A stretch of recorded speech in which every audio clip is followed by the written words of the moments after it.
e saudar a mesa, o professor José Sérgio, o professor Ricardo Mussi, a professora Lisete Alegado, que foi um dos membros que dirigiram a educação na cidade de São Paulo, no nosso governo, tendo à frente aquela figura emblemática do mestre, filósofo, guia de todos nós, Paulo Freire.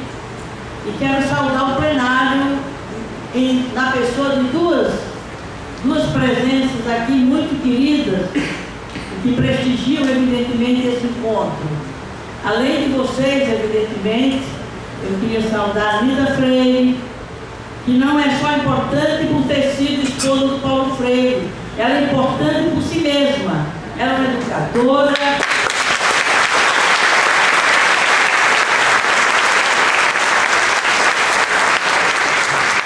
uma pesquisadora, é uma escritora, portanto, é uma parceira de Paulo Freire, a quem a educação no Brasil deve muito a ela também, até pelo fato dela ter sido um esteio para que Paulo Freire pudesse produzir o que ele produziu nos últimos tempos, nos últimos anos da sua profícua existência nesse planeta Terra. Obrigada, Anita, pela tua presença, sempre estimuladora e sempre prestigiosa para quem queira tê-la, né, num momento como esse. Obrigada pela sua presença. E a Cida Pérez, que foi secretária de Educação do governo da Marta Suplicy, na cidade de São Paulo. Obrigada, Cida, pela sua presença. É uma ativista da educação e é coordenadora da área de educação do programa do nosso candidato Haddad.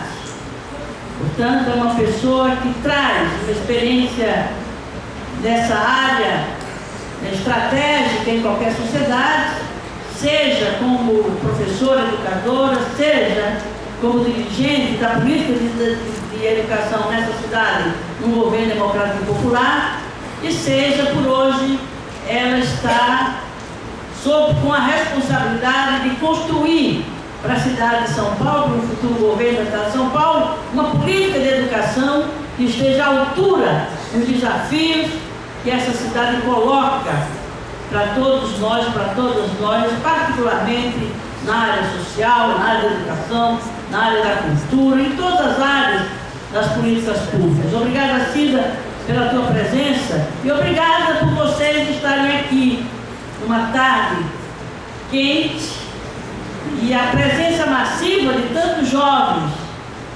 discutindo política nos anima a nós, que somos um pouco menos jovens do que vocês. Já estamos meio virando na curva da vida, da história, e nos anima muito saber que as novas gerações se interessam por política, discutem política e intervêm politicamente, que é o que eu espero que após esse debate nosso, nessas diferentes mesas que estão se dando aqui nessa universidade, a gente saia com alguma orientação estratégica do que fazer diante daquilo que a gente está apontando aqui, levantando aqui e registrando como desafios e como problemas e riscos que se apresentam à democracia em nosso país. E eu não poderia deixar também de saudar os internautas. Olha que bonito nos dias de hoje a gente poder se comunicar com milhares, com milhões de pessoas pelo mundo afora, tratando de uma questão tão oportuna e tão necessária, que é essa sobre a onda conservadora que cobre não só a cidade de São Paulo, mas cobre o Brasil inteiro, cobre o mundo. E se não forem os jovens a se rebelar contra essa onda, dizer não a ela e colocar em seu lugar outras ideias, outras propostas, outros desafios, evidentemente nós estaríamos a correr um enorme risco nessas próximas eleições. Por que São Paulo?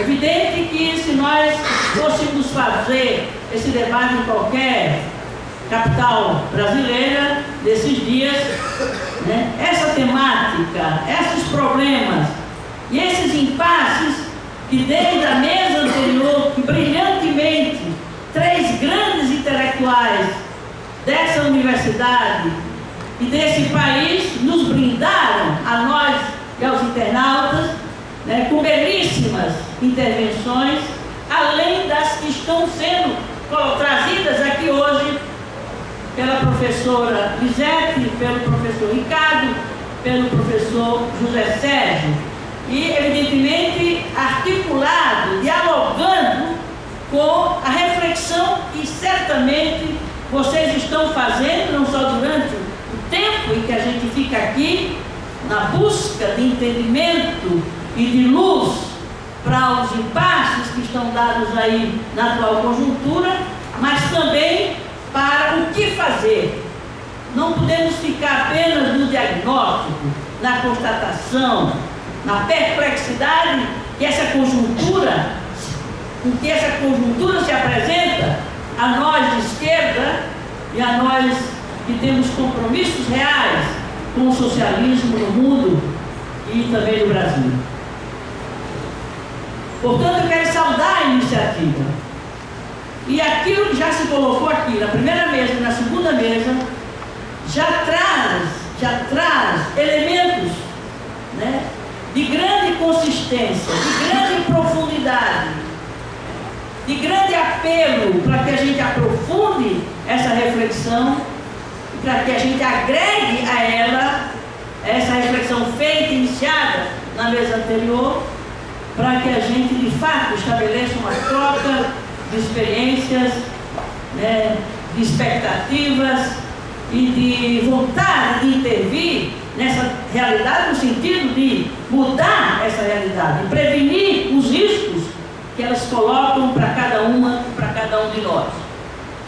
E eu pensei, partindo, né, dessas referências que já estão dadas, e muito bem dadas, profundas, consistentes, oportunas, competentes, eu queria propor a reflexão sobre algumas questões estruturais que estão na raiz dos problemas que estão sendo aqui apontados, já foram apontados, e que eventualmente sugerem estratégias e ações políticas para se tentar intervir e mudar esse quadro bastante preocupante, sobretudo numa cidade da responsabilidade política de São Paulo e do significado simbólico que ela tem para a política brasileira.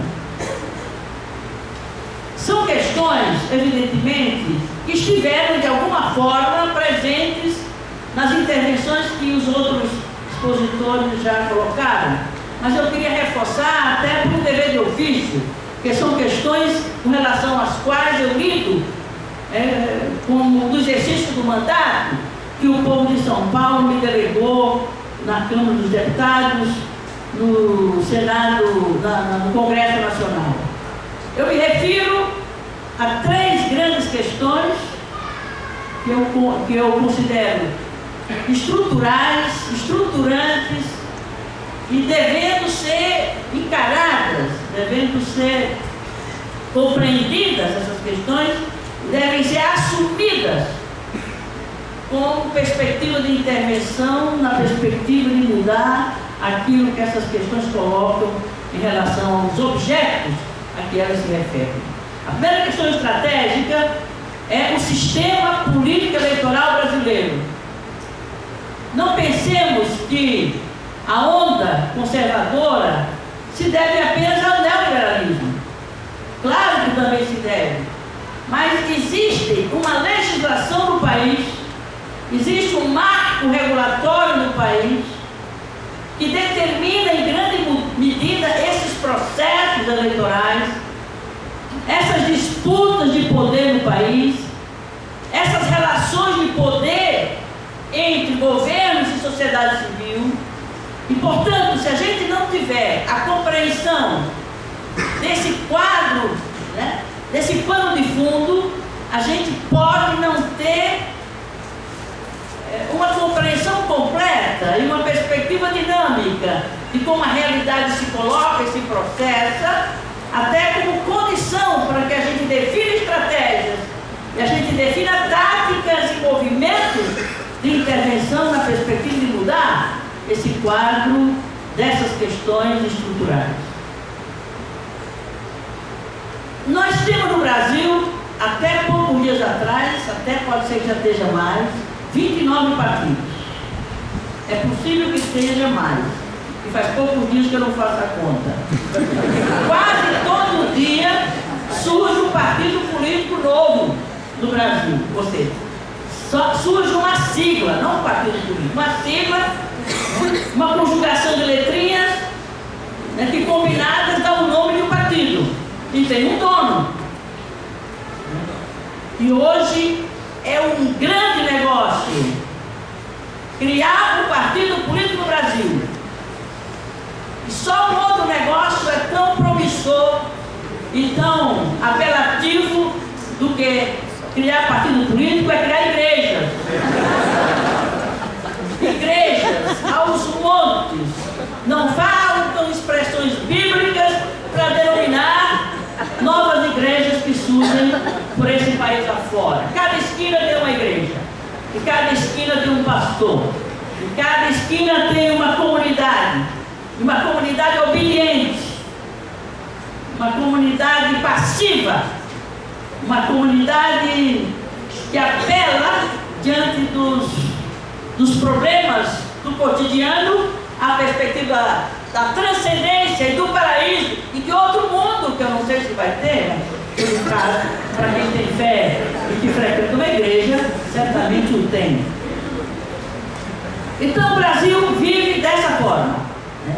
29 partidos, cada um deles sem identidade ideológica, sem identidade programática, sem projeto político. E, lamentavelmente, esse esvaziamento das legendas partidárias também atinge hoje os partidos do campo, do nosso campo democrático popular de esquerda com vocação socialista. Isso é uma constatação do quadro da realidade, do esgotamento do quadro partidário. E isso reforçado com um sistema eleitoral que, ao contrário de promover modificações a esse quadro de indefinição e de absoluto esgotamento das agremiações partidárias, ele reforça essas distorções e esse esvaziamento, porque são votações em nomes, em indivíduos, em pessoas, sem compromisso com nada, sem nenhuma referência a qualquer projeto ou proposta a qual vincule um mandato que disputa e que em geral consegue se reeleger ou se eleger e depois não tem compromisso nenhum a não ser com aquele ou com aquela ou com aquele grupo, aquele empresário que financiou sua campanha eleitoral. Então, o esvaziamento dos partidos políticos e o sistema eleitoral que reforça o personalismo, o individualismo e a sobreposição de personalidades a coletivos políticos e a projetos políticos e a partidos políticos. Então, o sistema eleitoral, né, em indivíduos, em pessoas, qualquer que seja o partido, com certeza é um fator que contribui para o esvaziamento, a desqualificação e a crise, né, política partidária no Brasil. Depois, o financiamento de campanhas eleitorais, que é o grande, né, viés, é a grande saída por onde se dá a corrupção eleitoral. do financiamento privado de campanhas eleitorais, sem nenhum controle social, sem nenhum controle público e também sem controle da Justiça Eleitoral, que, a meu ver, não está devidamente equipada e estruturada para exercer essa fiscalização, esse controle tão preciso no momento certo para evitar esses desvios, né, de recursos, né, para financiar campanhas privadas. E cada vez essas campanhas se tornam mais caras, sobretudo levando em conta campanhas de majoritários que têm que pagar o programa eleitoral, dito gratuito, mas ele não é gratuito. Ele é bancado pelos impostos que todos pagam, porque o tempo de televisão e rádio não é barato durante a campanha eleitoral. Ele é isentado dos tributos que as empresas de comunicação devem recolher aos cofres públicos e não o fazem porque são ressarcidos daquele tempo ocupado pelos partidos políticos e pelas candidaturas a pretexto de um elemento de contribuição às campanhas eleitorais. Mas mesmo com essa contribuição do Estado e da sociedade através dos seus tributos para financiar o tempo de rádio e televisão dito gratuito, mesmo assim os partidos, os candidatos, gastam uma fábula, milhões e milhões, para pagar equipes de marketing, para maquiar candidaturas, para maquiar propostas e promessas fantasiosas, que é a norma que predomina nas campanhas eleitorais dos tempos que correm. Portanto, o financiamento privado realmente é um elemento nefasto que precisa ser resolvido por uma reforma política. As coligações partidárias é outro viés grave do nosso sistema político eleitoral. São partidos que não têm história comum, não têm origem comum, não têm compromissos comuns, não têm projetos, ideologia e programas, sem nenhuma identidade, sem nenhuma afinidade, se juntam, né, para construir base, para oferecer base a governo, base de governos em todos os níveis, né, 3 esferas, com base na preocupação da governabilidade. Então se buscam partidos, primeiro, para somar segundos de televisão, para ter a primeira disputa entre os pré-candidatos e os candidatos é a agregação de partidos, não porque precisem desses partidos para depois governar, mas que precisam desses partidos para somar minutos e segundos de televisão, para ver quem desses candidatos tem mais tempo de televisão. O primeiro embate é quem tem mais tempo de televisão. A meu ver, numa visão equivocada, porque está ficando cada vez mais demonstrado que, embora a mídia seja um fator importante, mas ele não é determinante de forma absoluta e muito menos exclusiva. Há outros meios, há outros fatores, há outros métodos de campanha capazes de se compensar eventualmente um tempo menor de televisão que um ou outro candidato não tenha conseguido um tempo maior para se expor, para se apresentar e para apresentar e debater suas propostas. Portanto, primeiro tem essa composição de forças absolutamente heterodoxos e que depois vão ser base de sustentação de um governo de coalizão, e o governo de coalizão fica refém dessas forças políticas heterodoxas de A a Z, em nome de uma governabilidade cada vez mais atentatória ao pensamento de esquerda, às forças democráticas e populares e ao condicionamento dessas forças pela sustentação de forças reacionárias, conservadoras de direita, que estão na base de sustentação dos nossos governos. Isso é uma questão que precisa ser resolvida.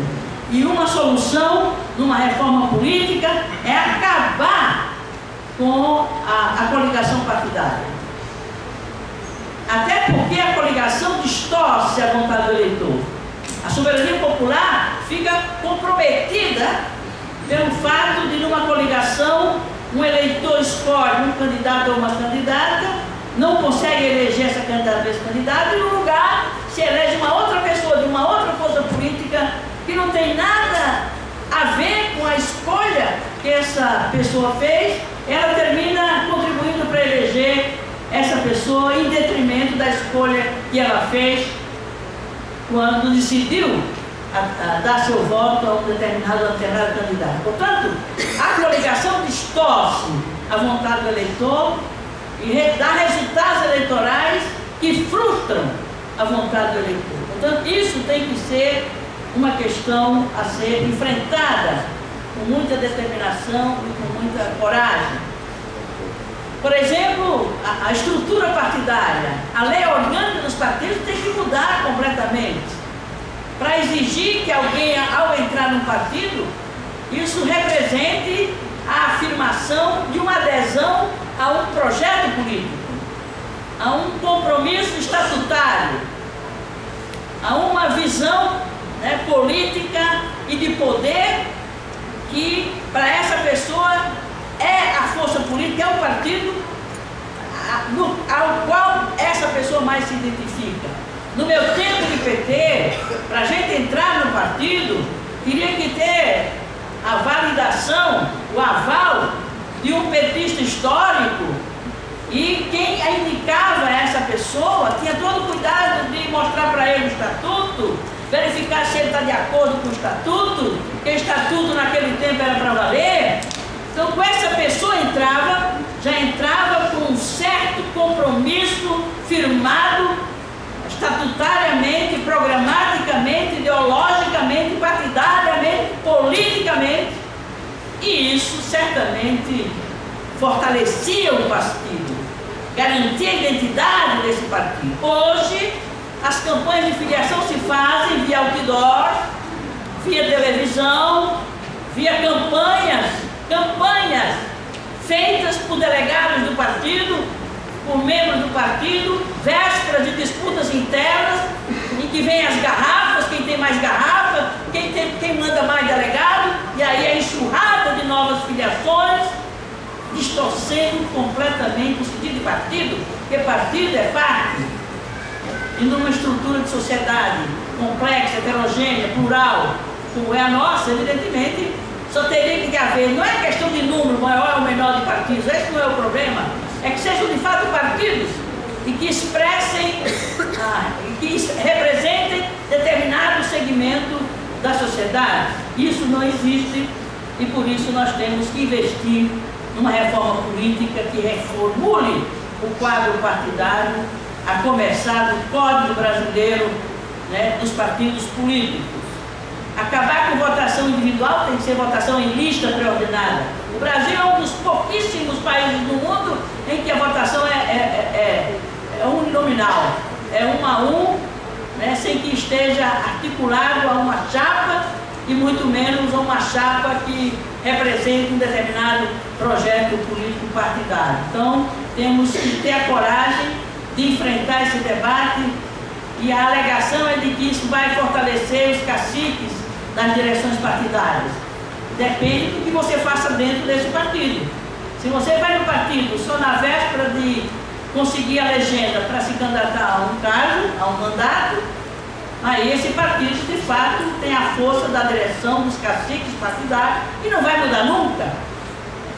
Então, é esse um dos méritos, que você, para disputar a legenda numa chapa, você precisa ter vida partidária. Não ir ao partido só na véspera do ano eleitoral. Tem que ter vida partidária e disputar internamente para você se viabilizar como um eventual nome numa chapa partidária, se essa tese ganhar, e se essa tese for introduzida no novo sistema político brasileiro. O fim das coligações, o financiamento público exclusivo de campanha. E tem um argumento de que, olha, já se gasta tanto dinheiro pagando a deputado, senador, vereador, deputado estadual, o povo já não aguenta mais, né, pagar tanto a esses oportunistas, esses carreiristas, que é a imagem generalizada injustamente sobre os políticos, sobre a política, mas evidentemente tem muita razão para se ter essa visão distorcida, generalizada injustamente, da política e dos políticos em nosso país. Então é preciso se fazer uma intervenção forte nas campanhas eleitorais, com financiamento público exclusivo, com campanha chapa pré-ordenada, fim das coligações e, portanto, o reforço dos partidos políticos. E o financiamento público, ele vai ficar mais barato do que o financiamento privado. Porque o financiamento privado, aparentemente, o eleitor não contribuiu para esse financiamento privado, mas ele vai contribuir com emendas orçamentárias do candidato deputado que, quando vai votar o orçamento, seja na Câmara Municipal, na Assembleia Legislativa, ou no Senado Federal, ou na Câmara dos Deputados, tem toda uma lógica de apresentação e de aprovação de emendas dirigidas a tal ou qual grupo de interesse que bancou a candidatura, que será ressarcido através dessas emendas orçamentárias. Portanto, se fizermos a conta direitinho, a sociedade sai ganhando se ela tiver que financiar através do Tesouro Nacional, devidamente controlado, fiscalizado, inclusive com mecanismos de democracia direta participativa no controle, eventualmente, desses financiamentos públicos que, de fato, a gente conseguir introduzi-los no processo eleitoral brasileiro. Então, isso tem outros detalhes, tem outros aspectos a considerar, mas isso supõe o quê? Uma reforma política estrutural, sistêmica, que repense não só as regras eleitorais, mas também as normas partidárias, o modelo de eleição, o sistema eleitoral, a relação entre as forças políticas que compõem um determinado processo de disputa de poder na sociedade. Portanto, essa questão é uma questão estrutural e a sociedade precisa assumir para si a tarefa de defender essa reforma política, que poderá, inclusive, ser mais ampla, repensando o pacto federativo na distribuição entre poderes, entre município, Estado e União, repensar a relação entre os poderes, poder judiciário, executivo e legislativo, que está muito mal orientada essa relação entre os três poderes da República. A questão do sistema tributário, fiscal, na distribuição do bolo tributário, na distribuição entre as três esferas de poder, e a que fica com menos pedaço desse bolo é o município, e é o município onde é a face visível do Estado, onde as demandas se colocam e onde o Estado municipal, local, tem possibilidade de atender a uma demanda da sociedade organizada que pressione e que influencie a decisão sobre políticas públicas e prioridades orçamentárias de um determinado governo. Portanto, a primeira questão estrutural que eu proponho ao aprofundamento da reflexão nesse fórum, nessa universidade, nessa unidade de ensino, para que se aprofunde essa discussão e se definam estratégias a partir da qual levemos à sociedade como um todo esse debate para que se chegue a uma condição política de pressionar o Congresso, de pressionar o governo para que se somem na perspectiva de viabilizar uma reforma política eleitoral partidária que certamente evitaria em grande medida essa situação que estamos hoje vivendo nessas eleições, particularmente numa cidade como São Paulo. A segunda questão estrutural é a questão da mídia. O debate que ocorreu na outra mesa e nessa mesa, pelo menos pode ter me escapado, mas eu tive o acesso aos vídeos, que foi um deleite ter visto o conteúdo daquele debate, agregado aos debates que estão se fazendo hoje. Não se tocou numa questão que é determinante na formação do pensamento conservador ou do pensamento progressista ou da transformação político-eleitoral, que é a mídia. A mídia é uma questão estratégica em qualquer sociedade. E nós temos um sistema de comunicação no Brasil absolutamente centralizado, com monopólio ou oligopólio, com um marco regulatório superado, obsoleto, em 50 anos, o Código Brasileiro de Telecomunicações de 1962, portanto é um velhinho de 50 anos, desculpe que já tiver 50 anos, eu não tenho ainda. Bom, então o Código Brasileiro é de 1962, não havia ainda nem televisão a cores, muito menos rádio, TV digital, não tinha chegado nem perto a isso. A Constituição Federal de 88 avançou muito nesse capítulo 5º, criando elementos constitucionais para democratizar a mídia, para regionalizar a programação dos conteúdos, para garantir conteúdos culturais, informativos, educativos, como elementos absolutamente obrigatórios nos termos dos artigos 220 a 224 da Constituição de 88, só que os 4 artigos que compõem o capítulo 5º, que estabelece bases constitucionais à política de comunicação social no país. Até hoje esses artigos não foram regulamentados, portanto eles não tiveram eficácia. Foi uma vitória da sociedade civil, foi um avanço importante desse capítulo em termos da política de comunicação, só que não teve eficácia porque o Congresso Nacional até hoje não fez a legislação infraconstitucional, a legislação complementar e a legislação infraconstitucional, a legislação ordinária, porque a sociedade não acompanha isso, não cobra isso. O único artigo que foi regulamentado, que está vigendo, é o artigo 224, que é o artigo que criou o Conselho de Comunicação Social, mal e porcamente criado, que ficou 6 anos desativado, porque o órgão assessor do Congresso e cabe ao presidente do Senado convocar sessão mista do Congresso, portanto, uma sessão do Congresso, Câmara e Senado, para poder eleger os conselheiros e esses conselheiros funcionarem com representação da sociedade civil organizada para acompanhar a política de comunicação, sugerir e assessorar o Congresso em questões relacionadas à política de comunicação.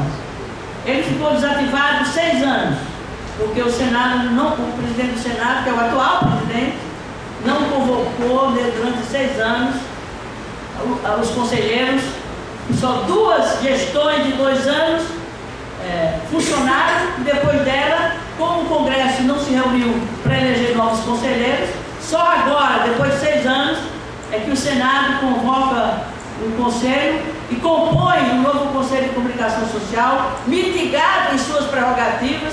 Ele não tem poder, por exemplo, para interferir nas regras de outorga e de concessão, o que é um absurdo. A Argentina tem uma nova lei de médios que estabeleceu mecanismos de controle da sociedade civil, inclusive da definição de outorgas e renovação de concessões dos veículos de comunicação de massa. O Brasil não.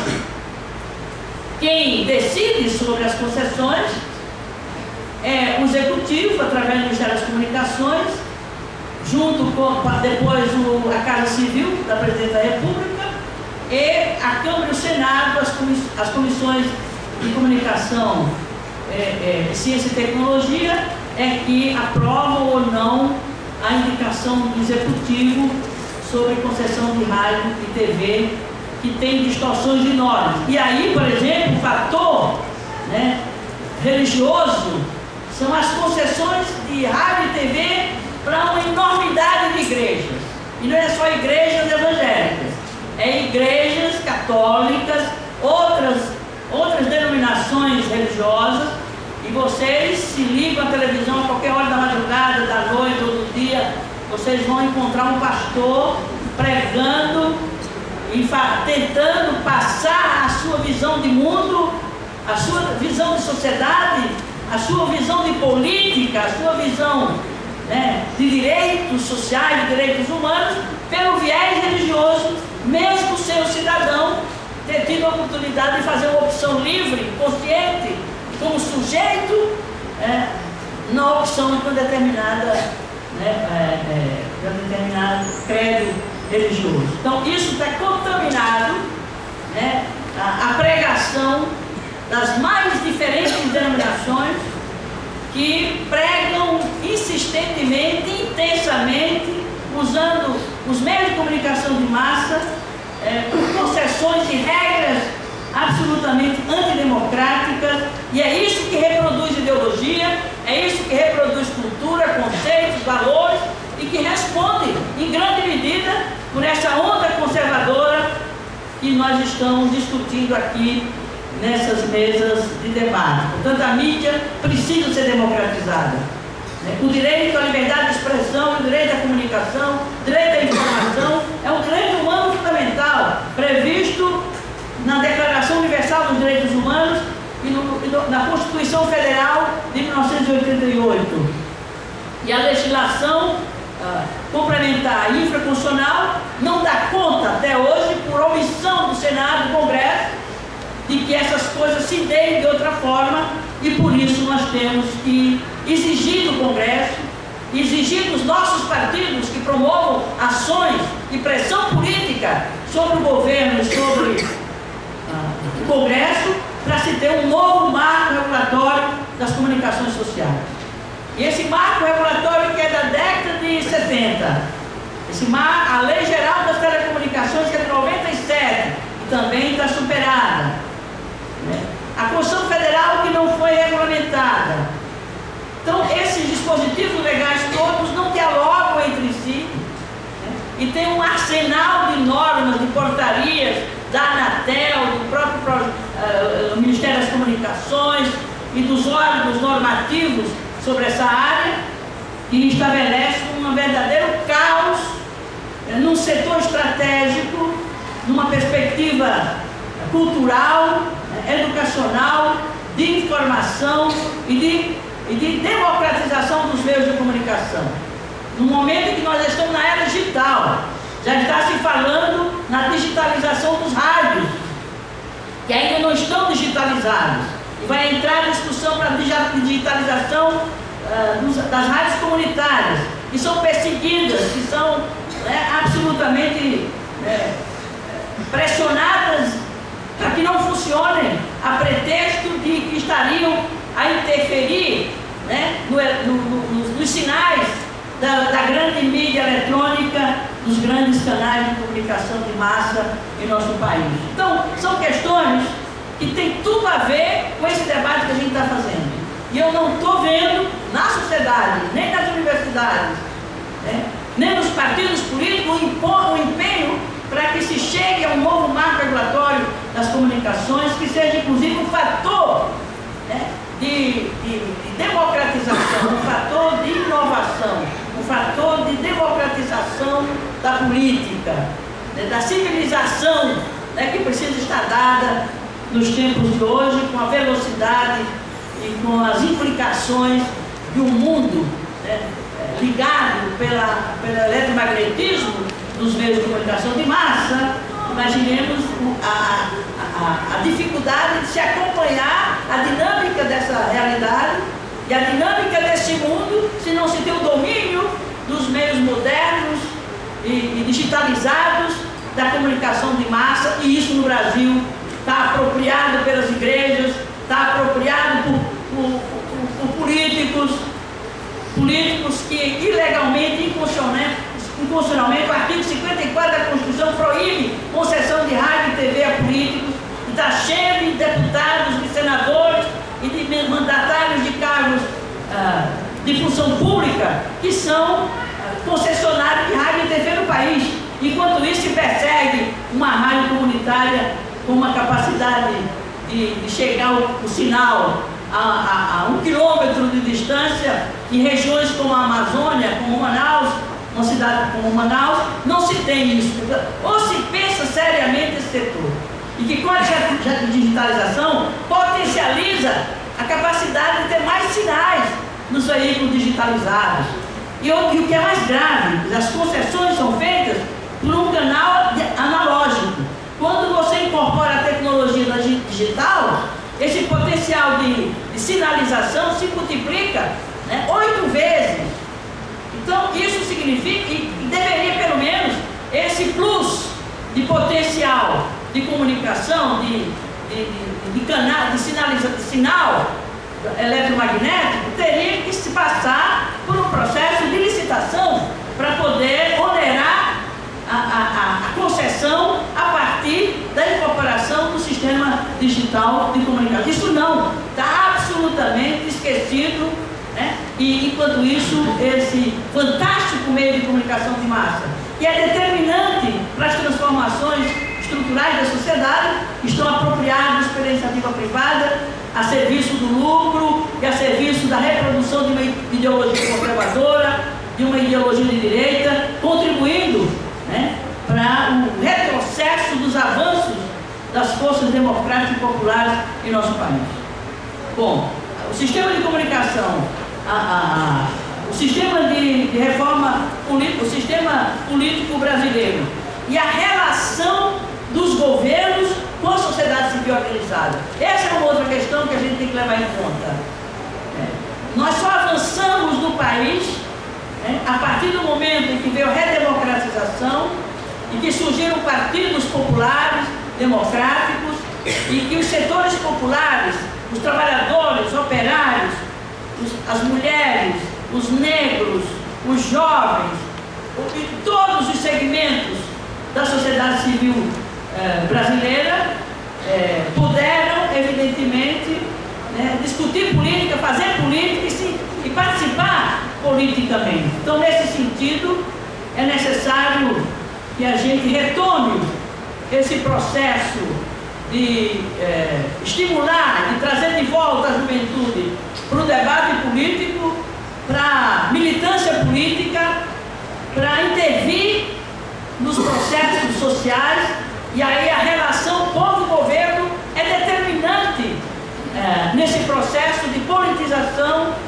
de elevação do nível de consciência política da sociedade. E lamentavelmente os partidos, mesmo os partidos do nosso campo, que no tempo de vida desses partidos tinham no seu programa, na sua política, uma política de educação política, de formação política, com processo permanente, hoje já não o fazem. Lamentavelmente se perde aquela cultura política e se perde o protagonismo político das camadas populares, dos setores populares, e isso precisa ser retomado, inclusive para, na disputa do poder executivo inclusive, não se fique refém de bases heterodoxas, de bases de partidos que não têm os mesmos compromissos e a mesma concepção de política de mundo de poder, que esses governos façam um link, estabeleçam uma ponte com os movimentos, a sociedade civil organizada, para que a governabilidade não fique a mercê, né, do que pensa, do que quer e do que troca a base governista nesse país afora, exatamente porque os nossos governos, mesmo os nossos governos do nosso campo, não criaram, né, uma relação com a sociedade civil organizada, no sentido de trazê-la para junto, para que ela sustente as decisões de governo, banquem as políticas e decisões estratégicas desse governo, para que esse governo não fique tão a mercê de uma base de sustentação que não tem interesse naquilo que os nossos governos têm do ponto de vista das transformações estruturais, que é para o que a gente quer o poder. O que diferencia o poder conquistado pela direita e o poder conquistado pela esquerda é o que a gente faz com esse poder. A direita usa o poder que conquista pelos votos, por eleições, para se beneficiar e para reproduzir seus privilégios e seus interesses. A esquerda se supõe, ou temos que cobrar da esquerda isso, e ao conquistar o poder, né, delegado pelo povo, esse poder tem que ser colocado a serviço do povo e colocado a serviço das transformações que interessam a maioria da sociedade, que é esse povo que se identifica com partidos, com o perfil e com a identidade e de classe, inclusive, que são os nossos partidos. Então, companheiros e companheiras, eu acho que eu já ultrapassei muito o meu tempo, mas com isso eu quero dizer que nós temos um enorme desafio pela frente. Eu sei do risco de retrocesso político em São Paulo. Essa é a sétima eleição, a oitava eleição depois da redemocratização do país. A primeira eleição foi em 85, que elegeu Jânio Quadros. Antes do Jânio Quadros, foi a primeira eleição direta nas capitais, que era proibido pela legislação da ditadura militar, não havia eleição direta nem para presidente, nem nas capitais. Foi em 85 que se realizou a primeira eleição direta nas prefeituras, e aqui em São Paulo era prefeito, antes da primeira eleição direta, Mário Covas, prefeito biônico. Evidente que ele tinha alguns traços progressistas como pessoa e como força política, mas a conquista do poder na cidade pelas urnas, depois da ditadura militar, foi em 85 Jânio Quadros. Jânio Quadros ficou 3 anos e depois nós substituímos Jânio Quadros. Eu, pelo PT, ganhamos as eleições e passamos a governar a cidade de São Paulo. Depois disso veio Maluf. Eu derrotei Maluf e ele veio depois de mim. Então ele governou a cidade depois de mim. E depois do Maluf veio o Pita. E depois do Pita veio a Mata. E depois da Mata veio o Serra. E depois do Serra veio o Kassab. Portanto, São Paulo tem, faz um movimento pendular de direita e esquerda nas sucessivas eleições que começaram a se dar a partir de 85. Então esse pêndulo, cuidado, porque ele pode estar sinalizando numa direção que não nos interessa, que representa riscos reais e retrocessos políticos. Vocês sabem do que eu estou falando. O único candidato que está posto aí, pode ser que a direção da faculdade não queira que eu diga, mas eu digo, só tem um candidato efetivamente identificado com os nossos interesses, os interesses populares, os interesses da cidade, e com perfil de esquerda, com perfil democrata popular, que é Fernando Haddad. Eu respeito.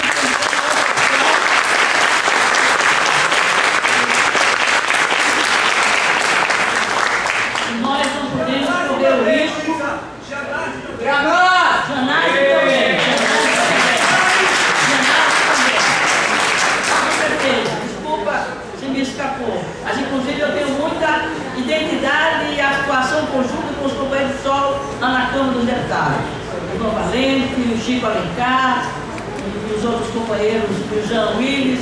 Portanto, é uma força política do nosso campo e que temos que caminhar juntos, né? Então, nesse sentido, companheiros e companheiras, está dado o desafio, está dado o apelo para que a gente não corra o risco de retrocessos políticos na cidade de São Paulo, e não é qualquer cidade, né? É o 3º orçamento do país, a 3ª maior cidade do mundo.